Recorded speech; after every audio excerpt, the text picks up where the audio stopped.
This hack is genius. Without dodging splashing oil every now and then or having the fish stuck in the pot, this is the easiest way to fry your fish. At the end, your pot is also going to be clean, guys. Let's get started. So I'm using mackerel fish for this recipe, and you can use any fish of your choice. So go ahead and cut the tail, the head, divide it into smaller pieces, remove the fins, and then degut it.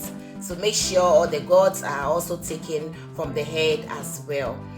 When done, go ahead and wash it and then transfer it back into a clean big bowl.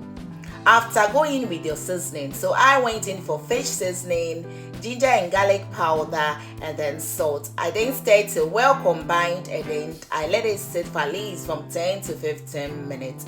In the meantime, you can go ahead and line your frying pan with parchment paper. So double it and then line it with it. Make sure it is lined well, and then add in your oil.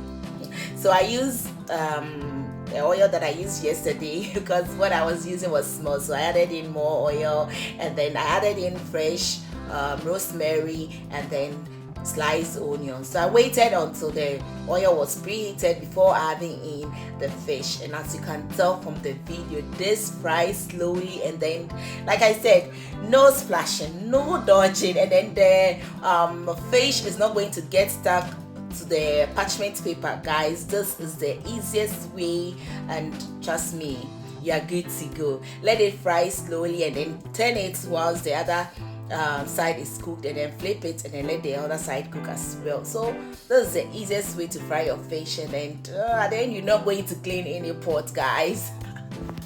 Well, I think I really love this hack because it was very easy. When you're done frying, just go ahead, remove them from the oil and drain the excess oil on the paper towel, and guys, just look at it. Look at this fish, guys. Because I'll be using this for my shawarma, fish shawarma, I didn't want to fry it that hard, so that this was okay for me, and you're good to go, guys. Look at this. Look, as you can tell from the video, the pot is still clean. Still clean, guys. Look at this. Please don't forget to give me a thumbs up, share this video, and then subscribe to my channel if you haven't already. Thanks for watching. See you till then. Bye bye.